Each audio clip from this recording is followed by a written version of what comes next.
So if you want to learn about rentals, hire someone who's great at rentals. If you want to buy, fix, and flip homes, learn from someone who's buys and fix and flips homes. Because whatever you pay is going to be a way cheaper price point than it is to learn it on your own. All the mistakes and then also all the missed opportunities that you could have made money but didn't. What's going on, guys? Welcome to the Creating Wealth Podcast, where I, Kyle, from Curtin Real Estate, interview local top dogs in the real estate investing, wealth building, and personal finance industries. Let's build together. What's up, guys? Welcome to episode 107 of the Creating Wealth Podcast. Today, we have the great pleasure of chatting with Mike Mannino. He is the absolutely awesome owner of Home Helpers Solutions. They buy, fix, and sell homes in Michigan. He has bought, fixed, and flipped over 70 homes before the age of 30 and owns a couple $1 million of apartment buildings. He also recently started an educational company called House Flipping Truth, where he helps folks start flipping homes. What's going on, Mike? How are you, man? Hey, man. Thanks for having me. I'm doing very, very well. Awesome. I'm super excited to have you on, man. I know we just connected like a couple of days ago, but super excited to kind of continue that conversation and jump back into it, you know? Yeah. So yeah, let's jump right in, man. So tell us a little bit about, kind of your story getting into real estate. Like what is kind of that superhero backstory look like for you? I think all superhero backstories start the same, where it's not that heroic in the beginning, right? So I grew up in Michigan, like in the Midwest in the cold, and I got exposed to it when I was a kid growing up. Like during the summers, my dad would take me to work, and he was a construction worker, so I would get paid a whole $20 per day. And, as like a young teen or something, 8, 9, 10, I would basically just go there and clean up the job site and like shoot my hand with a nail gun every now and then. And that's about like all my responsibilities were. So that's where I kind of like grew up, like in the real estate world, just working in construction, being around houses. And then during 2008, 9 crash, Michigan got hit really hard.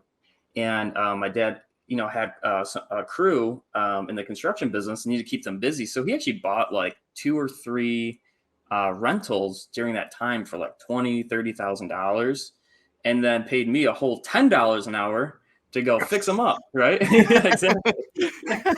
Which was an upgrade because I was working at McDonald's. I was making $6.55 an hour.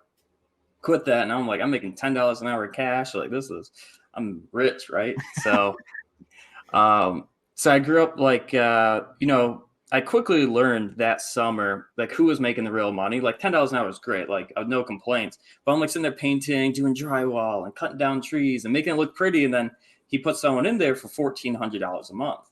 And I'm like, whoa, that's like, I don't know, what's that? Like $16,000 a year. I'm like, oh my gosh, just mind blown.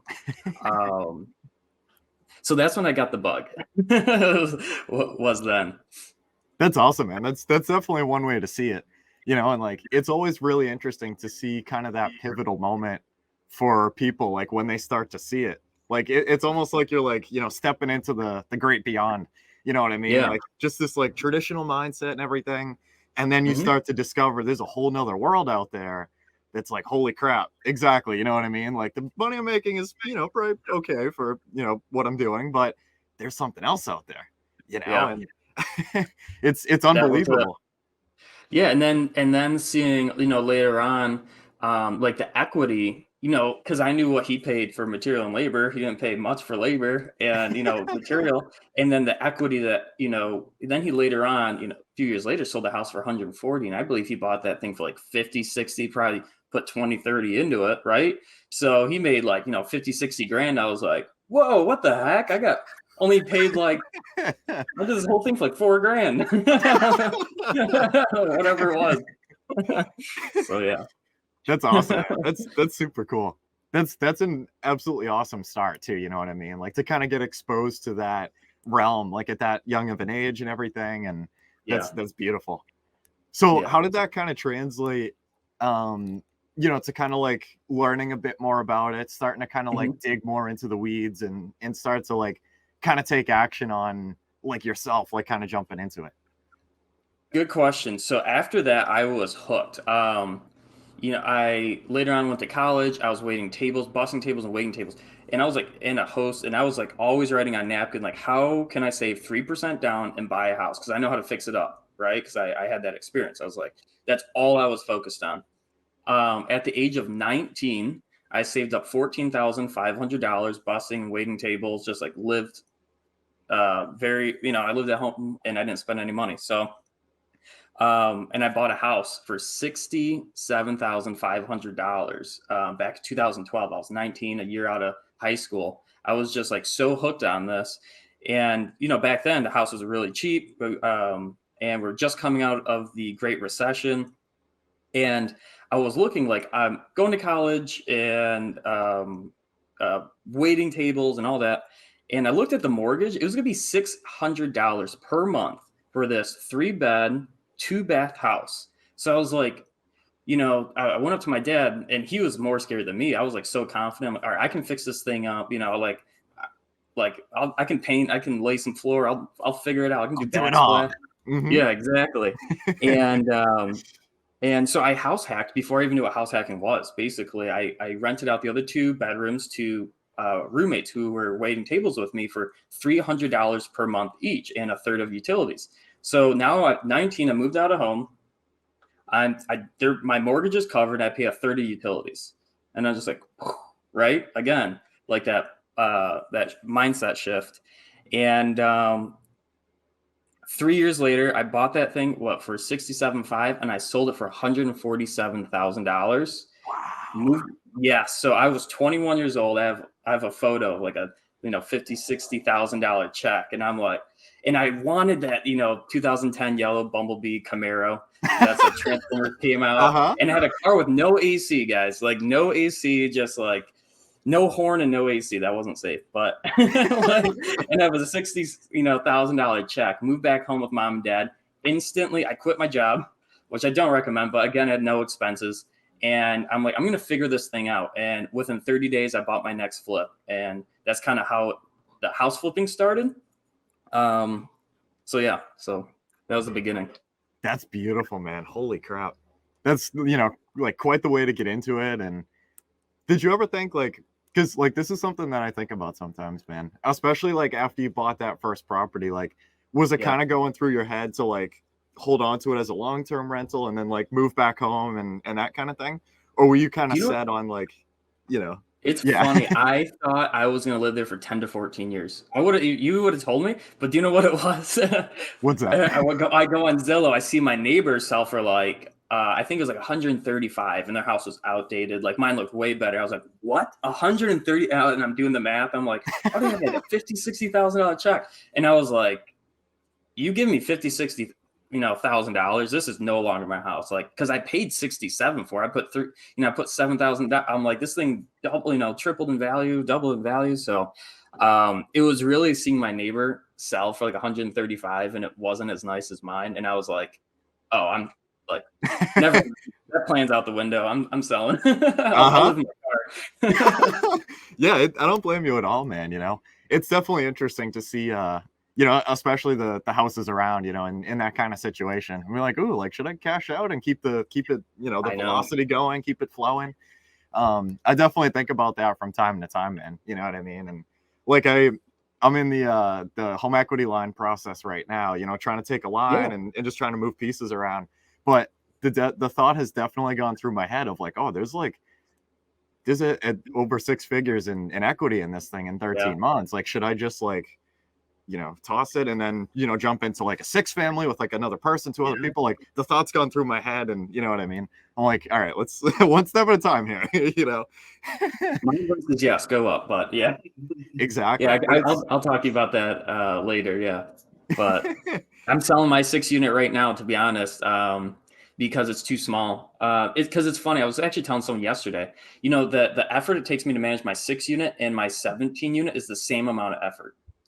The only difference is the cash flow it spits out and the equity that's in there. So I'm like, I'm going to take this equity from the 6 and I'm going to buy another, 17 unit.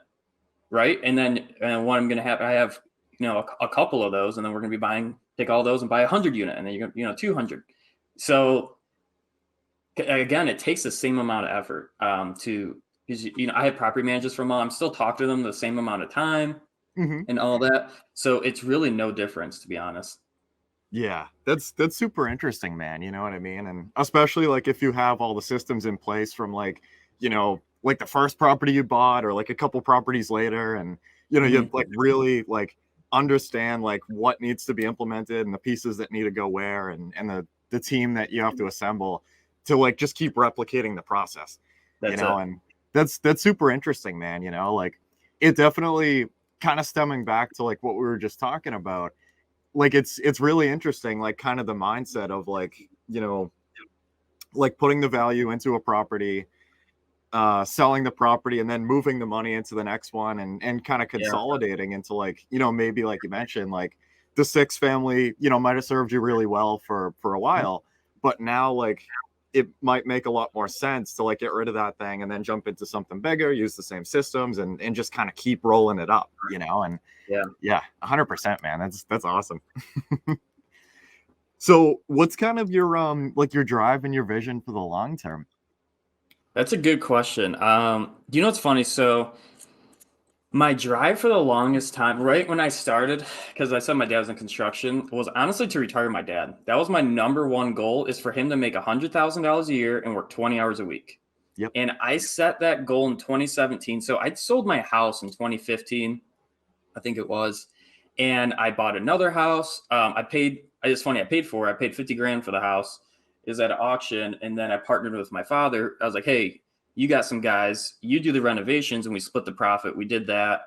And my why was to honestly retire my dad in 2017. I told him, I was like, look, because he was, in construction, carrying, like, he did nice houses, but they're like, heavy doors, and he's working hard. And you see him come home like in his early 50s, tired on the couch. And then that kind of, I saw that and I was like, you can't work like this, like till you're 65. Right. So, and it was really cool. I told him that in 2017, he laughed, and I completed the goal in 2019. So he left the construction industry, made over $100,000, works 20 hours a week. And now it's crazy. Like, now he's partly retired, to be honest. Like now he's, we've crushed that goal many times over. So that was my why for the longest time, was to take care of my dad. So now it's honestly to help my team. So my goal now, it's really crazy. When you first start off, it's like, I wanted to quit my job and make money, right? And like, my goal too for myself is make $100,000 a year, and my dad to make $100,000 a year. And then once you do that, and once you get to a point where you don't look at like the price of food, like when you go out to a restaurant, like things, it's like my goals are met. I don't really live like a crazy lifestyle, I like going on the boat, and like that's about it, right? So no, so my goal now, like my last year, is my office manager to make $100,000 a year. She does all my paperwork. She talks to all the lenders. She lists my properties. So that was actually, a year and a half ago. And in August was the 1 year mark. And she called me and told me, she's like, Mike, I can't believe it, because she went from 35,000 a year at her previous job, and then she made $100,000. And she was like, her mind was blown too. She's like, oh my gosh, I cannot believe, like, I tripled my income. I was like, exactly right. So my goal now is for like taking care of my team, to be honest. Like I got some guys, I want them to buy their first house. So my goals now are like outside of myself. It's to help others reach their goals. That's beautiful, man. That's absolutely awesome. I definitely relate to you on that original why. Like mine is kind of similar, but it's for my mom instead, you know what I mean? Like it's tough, man, because like life is so short, and like you see, like our parents, like, getting like beat to crap from their jobs and everything, and miserable, and it's like, no, like it's not like the kind of life, and like there's something else out there, and like there's just a lot of ways to change things, you know what I mean? And so I that's absolutely awesome, man. I totally commend you, and congrats to both of you guys. Like that's wicked cool. Yeah, thank you. I do really like the your new goal as well, you know, to kind of like spread the wealth in a lot of different directions and help people. Like it's a beautiful thing, you know what I mean? Like just to kind of keep spreading the information and yeah, you know, just kind of keep things rolling. Yeah, it's like you said, life is short. Do you know what's really interesting? Like I told this to my friend and it freaked him out. But let's say you have like you're good in mobile till 70. You might live to 80, but like maybe till 70. And then just count how many summers you have left. I'm 30 now. I have 40 good summers left. 40. That's it. So like what you know what I'm saying is I don't care about how big my house is, like how big the box is, but I want to spend time to like go on the boat when I want to, right? Because I know I only have, and summers are so short, especially from being in the Midwest, they're 90 days long and I only have 40 of those left of good, hopefully good ones, right? You know, God willing. So like you said, you know, life is short and I think it's good to kind of remember that. Definitely, man. I really, really like that that metric. It really makes you think. Like I'm starting to think right now, like, holy crap, like you know, like we gotta get things going, man. We gotta hit the ground running. Let's go. Yeah. Yeah, exactly. Wow. That's awesome, man. So kind of take us through, you know, like you're starting like the flipping company, like you're, you know, starting to get into these properties. Like how do things like I guess kind of start rolling? Like Okay. yeah. So that's a good question. So, you know, I told you like in the beginning, I started off doing the work, right? Like with my father and then my personal home. And then the first house, I was actually there in my dad's cruise. And I realized like, I'm not good at this. Like it took me 6 weeks to tile my own bathroom. Like, and the lines are crooked. I hated the whole process. Like, I was like, all right, this is not working out. Like, and you know what it was is this is when I first started getting the podcast. My first mentor, Justin Williams, I was at my third flip, mowing the lawn. I was mowing the lawn, going to the Home Depot. I could tell you Home Depot 3 times a day. I could tell you every aisle, like what's in each aisle, right? Like better than employees. Like I was there too often mowing the lawn. I'll never forget. I'm mowing the lawn, and I listened to this guy, Justin Williams. He says he's flipped 100 houses and he doesn't see them, and he chases his wife around the house all day. I'll never forget that because I immediately like, he's a liar because I'm doing 2 houses right now. I have 0 time. I work 100 hours a week. I'm going to Home Depot. There's no way you can do 100 houses. He's a liar, right? So I listened to his podcast and I actually hired him as a mentor. And I didn't have the money to do it. I paid him $30,000 to join his coaching program. And that was like the biggest mindset shift of turning from like a hobby or you doing it yourself to an actual business.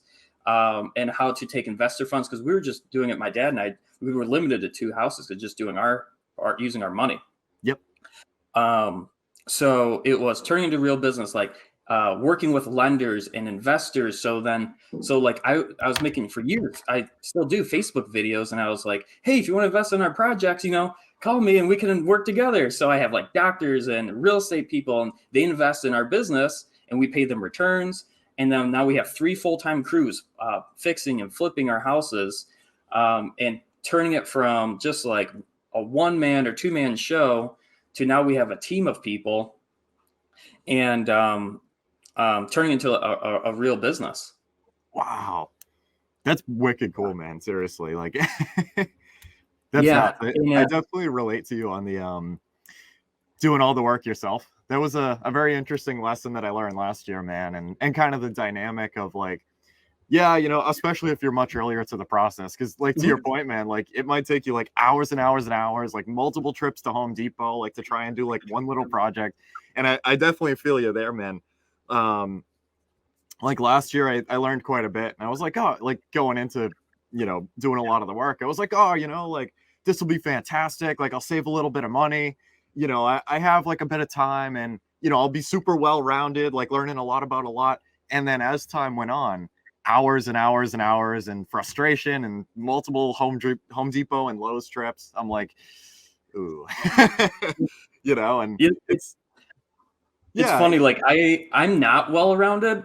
like I'm really good at like real estate, but I'm not good at construction. Like I don't do anything around the house. Like I don't even have like, I have like Ryobi, like little toolkit, like, which is blasphemy in the construction world, right? They're like, you all. And I mean, you know what it was? Another thing too was I used a few years ago, I started this and it helped a lot. I used the $75 an hour rule. If I could hire it out for under $75 an hour, then I would pay that and I would work on something else. Cause I knew, especially like in flipping houses, money's made when you buy a property. So I was like, I need to focus all my time and energy buying discounted properties. And that's it. Because if I do that, because that's like basically finding the money. If I can find a house for 100, I know put 40 into it and I can sell it for 2, like I need to focus all my time on that and let my guys who like go into the houses and they're really good at it and they crank out our houses now within 4 to 6 weeks from beginning to end. They can crank out a house. We have a great system in place. Then that's what they do. So I kind of assign my role to myself of like I need to work at a higher level for my business, not just for me. Because again, and then it was we were taking on, now we have 3 full-time crews. They have guys, they all have mortgages, they all have families, they all have to put food on the table. So now it's on me. I have to buy discounted houses to keep my guys busy, right? So yeah, so it's a really cool dynamic, man. You know what I mean? Like, especially when it comes to that kind of thing of like, all right, like what's the role that like best serves you and like, complements your skill sets the best, and kind of that who not how, like instead of how can I, get all this done in a day and everything, kind of shifting your mindset to like, all right, who are the guys and gals that really enjoy this stuff that can like complement the vision that you have and the part of the business that, you're like super good at, and just make the whole entire picture happen. And it's like, it's quite the shift, especially because like you said, like going into it, you're thinking like, all right, like I gotta, tile that wall and like I gotta do all this stuff, and time goes by. And yeah, it's quite the shift. it is. And yeah, when we started off, like we went from in 2015, I think we bought 2 houses. And then in 2016, we bought 4. And then I hired my mentor. And then we went from 4 to 9 houses that year, the next year, 9 to 18. And now we've been doing 20 something houses per year. And I don't, it's crazy. Well, now it's even crazier because like I told you, I hired Justin Williams and he doesn't look at houses and he's flipped 100 houses. Now I'm like, I have a place here in South Carolina and we buy, fix and flip houses and I never see them in person. I don't even know, like I know their addresses and I've looked at the photos, but that's about it. And I got my team in place who's out there, their boots on the ground. Everyone's incentivized for us to do well. Yeah, it's just an awesome thing we built. It feels like it's taken many lifetimes, but you look, it's only been like, 6-7 years. So, no, that's crazy though, man. Especially from, like you said, like first joining like the mastermind and seeing this like really crazy successful guy, like exactly, you know what I mean? Like getting all these projects done, like never going on site ever. And like, I feel like the thought kind of goes through your head of like, oh, like, I don't know, like that's cool, but like, I don't know, like it's hard to kind of like wrap your mind around it.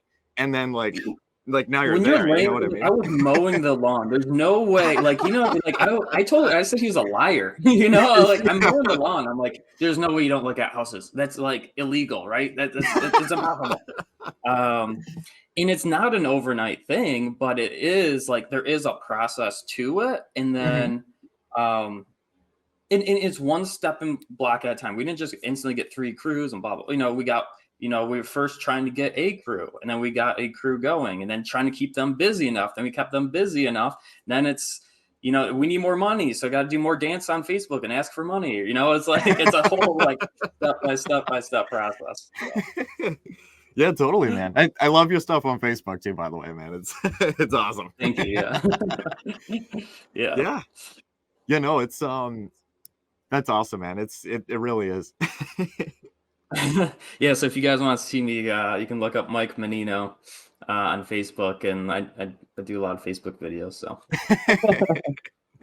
so now it's more educational. Yes. So question for you, man, because this is something that's always kind of going through my mind is when it comes to like the raising capital front, I guess Mhm. like the first time, if you don't mind me asking, the Mhm. first time that like you had to kind of go out and like start, I guess, looking for potential investors, to help you on the projects, to give them a solid return. How did that kind of go? Like, did people like kind of approach you first and like it just kind of happened and like the conversation started and one thing led to another? Or did you kind of like go out and start seeking first? This is more a question for me selfishly, but you know, Great question. You know what? And I think I'm sure you probably had it, with having this podcast, like you will naturally. So what I did was to build awareness. I started and I was it's funny if you saw my first Facebook videos, I said stuttering.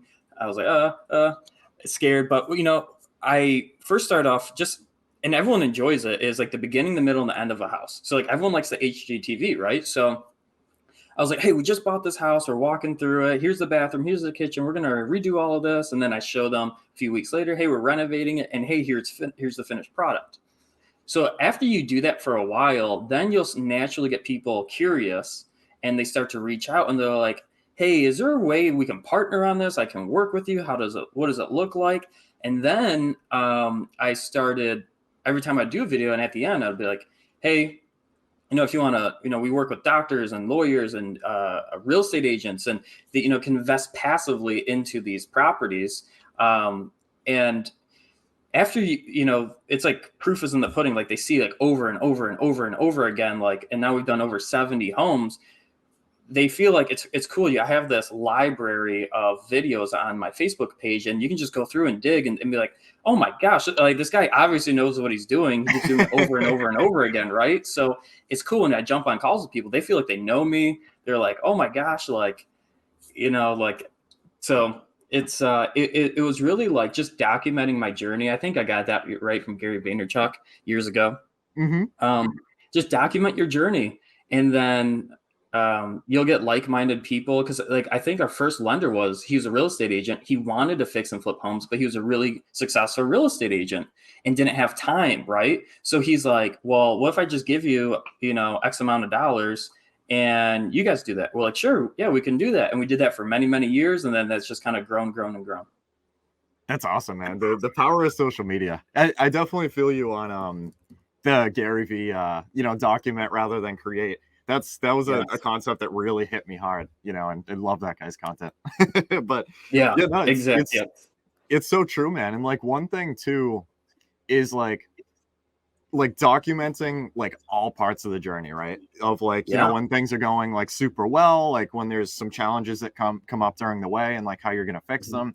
Like I feel like there's so much value in like just telling like the entire story and like the authenticity, I guess, kind of factor, that rolls with that. Like, things happen, like it's, not all sunshines and rainbows all the time. Like it's part of the game. Like this is how we're getting through it, moving on to the next step and, rolling on to the next one. It's Yep. cool stuff. Yeah, it's not also, I'll never forget, I lost $25,000 in one day. And I was like, oh my goodness. I had a house, our first and last house had a pool in it. And I found out pools are really expensive to repair. So I remember we had this pool that wouldn't hold water. And that was like a $10,000 fix, or it was like a $15,000 fix. And then we had and it was like raining too. And we had two houses where the basement was taking on water, where they were like leaking, and they were both like $7,500 fixes, whatever. And I was like, I just had so much water problems that day. I was like, two houses, like the basements are flooding, and this pool that won't hold water. I'm like, yeah, flip these, right? So, and I documented that, and I told everyone, I was like, the next day after it cooled off, right? So I was like, Yeah, exactly. And so yeah. Yeah, that's definitely a real thing too, man. Is like, especially when you're in the moment and like, like things are coming up and like it's driving you a bit crazy and you might need a little bit of time to kind of like, stand back and rationalize and be like, all right, like now that it's the next day or now that it's hours later, like let's talk about this, Yeah. a lot to Yeah. take in at once. Yeah. Yeah. I can assume that was probably an in-ground pool, right? Most Yeah, it was an likely. in-ground pool. Yeah. If it wasn't, we just got rid of it. Yeah. And there was another debate too, like, do we just fill this thing? And it was like, how much is it gonna cost to fill it? So it was yeah, no more pools. Yeah. The unexpected Especially in stuff Michigan is, too. It's like you're not really needed. So yeah. I was just kind of asking. I was kind of curious about like the climate over there and like the mhm. ages of the properties. Like I know up in Yeah. the Northeast, there's quite the range of temps like all the time. And like at least most of the multis around and like, some of the nearby markets to like my neck of the woods, it's like extremely common to see properties that were built like before 1900 and like everything's super old Mhm. and like it's just kind of like how it is, you know what I mean? Yeah. How is it kind of like in the Michigan neck of the woods in terms of like the property ages and that type of thing? Good question. So we have a very few, and it was actually my first two were built in 18 something, like 1830 and 1870. Like one of my houses was like the UPS, like was the UPS place for the city. I was like, oh, Wow. that's pretty wild. And now it's a house. But most of them were built like when Detroit was doing really well, like with GM, Ford, and Chrysler. So a lot of them were built like in 30s, 40s, 50s, 60s, 70s. And then after that, like there's some in the 80s, but after that, there hasn't been too much like building because there hasn't been too much growth since then. Because there was like, everyone was kind of moving to Michigan for the big three. Hmm. So, which kind of like it makes it good for us because I'm not a builder. I mean, maybe if I was in an area where it was booming, I would probably build and not maybe fix and flip homes because there'd be a high demand for that. So the nice thing is we have a lot of old homes that, they're built in the 40s, the 50s, the 60s, 70s, never touched. So we come in, we throw in new cabinets and tile and floor, rip up the carpet and there's hardwood floor or we sand it and stain it. So it kind of works out in our benefit for being in an area like that. That's cool, man. It's always interesting to kind of see like, like how the actual like structures and the real estate is in other parts of the country. It's Mhm. definitely Yeah. interesting. Do you guys do you guys ever like look in Detroit at all, or is that kind of like? Good question. So we work in between Detroit and Flint, and we don't do those cities, Yep. just because it's very difficult and it's hard enough to like. So my friends do it, and there is money to be made. It's funny. I noticed though a lot of like people who invest in Detroit are not from Michigan. They're like out of the country because they see great returns on paper. The issue is because they're really you can buy a house for today $10,000 to $20,000 in Detroit. The issue is like the cost of paint, floors, doors, trims, windows, everything still costs the same whether it's going in a $200,000 house or $20,000 house, right? And then the issue is unfortunately like the neighborhoods aren't the best. So well, I got friends who do flip there, and their tools get stolen, the furnace gets stolen, the AC units get stolen as soon as they install them. So I'm like, listen, it's hard enough to like go find houses and have a crew. I don't need tools and materials stolen, while doing like. So Yeah. there's lower hanging fruit, and I would just rather work in the nicer areas that I don't have to worry about That. the different struggles. Yeah, yeah. Yeah, I hear you, man. I was just kind of curious, like just hearing about like, Detroit and like that neck of the woods and, just out and about, you know what I mean? Yeah, yeah, and like I invest in like the places I call like, there's A, B, C, and D neighborhoods. Like A would be like a nice, very high end area. D would be like a Detroit. And I work in the B Cs where it's like affordable. Like the houses we do are like the first time home buyer homes, like 1,000 to 2,000 square foot. And they usually don't sell for more than like 250, 270,000, or we're buying them in the $100,000 range. Um, and it's a house that like a 1,200 square foot house, you buy fix and flip, you might, buy it for 100 and it's worth 225. You put 40, 50 into it. And then the great thing is it's like cheaper than rent. Like, someone's getting a brand new house for 15, $1,600 per month. And they're in a 2-bedroom apartment for the same thing from the 80s and never touched, or this brand new house that you get and and Hmm. it's all done for you. So I feel like that type of like niche that we're in is also um, it just makes it easier for selling our properties and flipping them. 100%, man. You definitely can't beat that. Mhm. Wow. That's awesome. So, question for you, man. What is your best piece of advice to new investors that want to start and manage their rental portfolio? Or even like start flipping, or I guess kind of like just start like something, you know? Very good question. So, like I said, I learned at first like the hard way. Like I didn't listen to podcasts and I like house hacked. Like I just stumbled upon it. It was a thing before, but I just didn't know of it. And I did those first two flips without any advice, without any help. Everything changed as soon as I hired a mentor. And everything I do now, I hire someone before I start any new adventure in life, and I make sure that I have like systems and processes in place and a team in place before I start a new adventure as well. So if you want to learn about rentals, hire someone who's great at rentals. If you want to buy, fix, and flip homes, learn from someone who's buys and fix and flips homes. Because whatever you pay is going to be a way cheaper price point than it is to learn it on your own. All the mistakes and then also all the missed opportunities that you could have made money but didn't. Um, so buying, fixing, flipping. My house flipping company, I hired a mentor. Then I waited years until I started getting into multifamily. I started getting into multifamily 2 years ago. I hired another mentor. Within that time frame, we've made a few $1 million just from that, right? So that sticker price was like way worth it. And then I bought 2 Airbnbs last year, and I hired a professional. I interviewed the best Airbnb managers in the state of Michigan, found her, and now she manages my Airbnbs.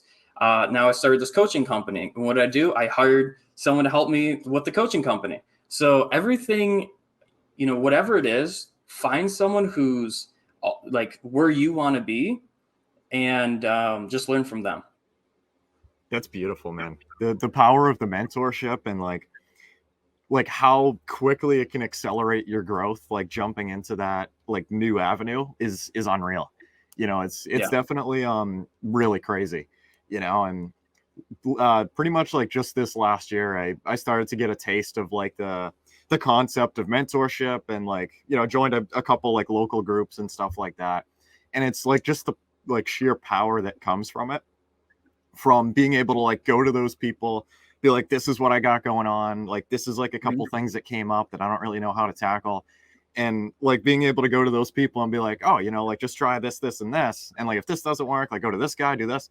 And like it's just like the path is like probably going to be paved to some degree already, instead of like having like the time effect of like trying to figure it out on your own, the mistake effect like you mentioned of kind of trying things, maybe not going so well and stuff like that. And it pretty much like the learning curve, I feel like just grows exponentially, because like, or I should say shrinks exponentially the other way.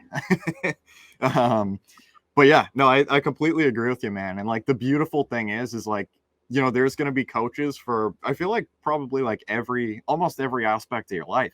You know what I mean? Like if you want to run a marathon, like go out and like start working with somebody who runs marathons for fun, you know what I mean? And be like, oh, like I'll set you up, like just do this and this, like real estate. And yeah, like just it's a beautiful Sport thing. athletes, they all have like trains and strength and conditioning coaches, Yep. the dietitians. It's like the best, highest people in the world have people who are smarter than them around them. And I learned that from Robert Kiyosaki. He's talking about his rich dad, and he's um, like I forget how it goes, but he's like a smart man hires people who are smarter around him to like hire the best accountant, hire the best attorney, hire the best real estate agent, hire the best everyone, and then you'll be successful too. So 100%, man. And same thing in Think and Grow Rich by yeah, Napoleon Hill as well. He has that I forget exactly what the phrase is. It's been a while since I did it, but like yeah, he like talks about like being in his office, and he has like buttons on his desk for like his yeah, team to be able to go to. And it's a really powerful thing, and like yeah. I think you that was really Henry start to, Ford.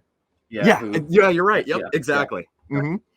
And Mhm. like you just start to look at the world differently of like I guess kind of like the roles that you desire to be in, versus like trying to learn a little bit about like you know uh like something like an attorney should be doing. And like, you know, instead of like sitting down and trying to read the tax code for hours and hours, you know what I mean? And it's a huge shift, you know. Instead, like, you can just focus on creating the role that you envision and hire out those people to be kind of like your buttons on, or the buttons on your desk, you know what I mean? To just be your advisors, you know. And I heard on a podcast recently that even like Tony Robbins still has coaches. And like that like really stuck out to me. I was like, holy crap, you know, like he's, you know, like this like really big, like high and mighty, like ridiculously successful guy who still has coaches. You know, like you're probably like not, like, generally speaking, like I feel like most people are never going to hit a point where like you're so like proficient that like it wouldn't benefit you more to not have a coach. I think I worded that right. You know, and like it just like that really hit me. I was like, crap, like, wow. You know, like you should always have, you know, some sort of mentor, whether it's directly or indirectly, in certain parts of your life, to just always be growing all the time. And I want to be like, yeah, that was it. I wanted to be Justin Williams, you know, flip 100 houses and not see them, right? And that's why I hired him. I wanted to be like Rod Cleef in the multifamily. I hired him. You know, yeah. And one of my friends, he hired like to be a good parent. He hired a mentor to be a good parent. You know, if you want to be a good parent, marriage, whatever it is, any aspect of your life, we're all working on something. Yep. So yeah. That would be my advice. I love it, man. That's absolutely awesome. And it's funny you said that about Rod Khleif too, because I started to kind of look into him a little bit. I think he was on like the Biggerpockets podcast or one of the bigger podcasts. And I've had the event that he does in the tabs on my Google Chrome for a while, because like I want to hit his event one of the, you know, one the next time it comes up or whatever, and check that out. I would recommend. I did the in-person one because it was like during COVID, but or online version. But I would recommend doing the in-person because it's like the online version, especially depending on the time of year, is like warm, and I was like looking outside and I was getting distracted doing the laundry. I recommend like going in person because then you kind of like immerse yourself. You're like totally 100% focused. So yeah, that's what I'd recommend if you do it. Yeah, I definitely recommend that as well, man. And one thing that I found last year from going to a couple of those, you know, smaller kind of things was to always, like, when you go to a conference or like a 3-day, you know, seminar, like what have you, to take off the next day as well, because like you're probably going to be overloaded with so much information and like so immersed in that world that like, man, you need time to decompress, you know. Like you'll be exhausted. I know jokes. So like right next to me, I always have like spiral notepad. And when I first went to this event, I took 30 pages of notes in like 2-3 days.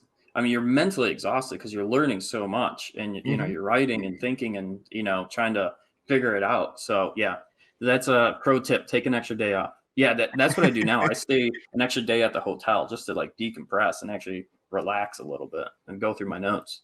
Yeah, I feel like you have to, man. And like, especially to see like what out of like those 30 pages, one, do you want to implement in your business, like in general, like at some point, but also like, you know, what immediate steps like do you want to start to like shift around like tomorrow versus like 6 months from now, and like try different things. Like, just because you have like so much information that just got thrown at you from a fire hose, like we like really need to break this up and like itemize this basically, and like what to take action on now versus, you know, 6 months from now, 5 years from now, like whatever. And yeah, I learned that one the hard way. Like, you have like this notebook full of notes and your head is beyond fried, and you're like, you know, like, holy crap, like now what? Another thing, don't try to implement them all at once, right? Like Kyle was saying, like, you know, what can you do now, 6 months from now, a year from now? And then it'll even change too. And it's okay. Like, there's things I was like, I thought I was going to do 6 months from now. And you know what? I'm going to change that to something else. But yeah, try not to do them all at once. Yeah. It is really, yeah, I feel you, man. Definitely. It is a really good thing to be in that position though. Like, I feel like that should be the position you go in. Like, if you're getting the value that like you should be getting out of that seminar or conference or whatever it is, like you should be in that spot with like a crazy amount of information and like needing to have that problem. you know? Yeah. Like, I feel like It's if you good. don't, Yeah. like, you know? That's a good high quality problem to have. Yeah, exactly. Yes, definitely. Mike, this has been, I do have one more question for you that I like to Sure, ask you go ahead. everybody, man. How do you define wealth? That's a good one. I like that question. Everyone I'm sure has a different answer. Mine is first being physically fit. Because that's all you have, right? If if you don't have your health, you feel like you have nothing. Um, and then you know what my uh, goal was for the longest time is to not need an alarm clock to wake up. Because that means you have total control of your schedule and your calendar, which I believe is wealth. So I don't wake up with the alarm clock, and that's what I considered wealth. I felt like I was wealthy once I got to a point where I didn't need an alarm clock. That's beautiful, man. Like, are you just like so like on your schedule? Like everything's like kind of like just so synced up that like that I don't know. I find that extremely interesting. You know what I mean? So That's cool. I don't wake up with okay, I don't wake up with an alarm clock, but I have 50 alarms a day going off for, hey, I got a call because like I might have like a bunch of scheduled calls like with my team I have my fix and flip call at 10, 11 I have my multifamily, 12 p.m. on a Thursdays I have my mentorship call. So like I do have to like all right, I got to get off this call and go on the next one. So I do have alarms for that. But just to, I wake up, I drink coffee, I usually for like an hour, and I just sat on the couch, listen to some music, relax, kind of look at my calendar. What am I doing today? And then I just go out and do it. That's awesome, man. That's super cool. Yeah. That's something I've been struggling with for a bit is kind of like the sleep kind of aspect and like getting enough hours because like I'm up at like 4:30 for work during the week and it kills me. Sure. Especially, Sure. like going to meetups until like 10, 11 and I'm like I'm still trying to figure that aspect out. It's really inspiring to kind of hear that, man. Like that you can like just get like so like in tune with I guess kind of like yourself and like your sleep schedule and like that it's possible, you know what I mean? Like that's Yeah. awesome. Yeah. It is. It's nice. And like, and again, like, by 9:30, my eyes are heavy. Like, I'm going to bed. So, I don't stay up too late and I get up pretty, on a good time. Hey, Kyle, is it okay if I give your guests a free gift Sure. for your audience? Yeah. So if you want to learn about, I've made a free training. If you want to learn about how to fix and flip a house, if you want to learn how to, buy a house at a discount, estimate the renovation costs and estimate your profit all before you buy a house. I made a video beginning to end where we show you how to make $55,000 on the house. And it's only a $200,000 house. We made $55,000 profit on it. If you want to text the word house to 248-870-2971. That is house to 248-870-2971. And it's a free training. I love that, man. Thank you so much. Guys, definitely give Mike a text on that number. Get that training. Go check it out. It's going to be awesome. I was going to ask you, man, like where on like social media and stuff like that can you be found? Like the program, like I'll link everything you want. Yeah. So if you text that word, if you want to learn about fix and flipping, inside of the free training, there's a way to get in contact with us and see if we'd be a good fit for the training program. Awesome, man. Super excited. That's awesome. Cool. But yeah, thank you so much for coming on here, Mike. Guys, definitely text that number. Thanks, Kyle. I appreciate it, man. This has been great, man. Thank you so much. All right, guys, that concludes our Creating Wealth podcast episode for today. I want to thank every single person that has listened this far. It really means a lot to know that people can learn from me and with me as we build wealth together. Hopefully, you can take home at least one thing from this podcast that will improve your life just a little bit. If you could, please check me out on social. That's at Kyle Curtin Real Estate on Instagram, Facebook, and I'm on Biggerpockets. Until next time, let's build together.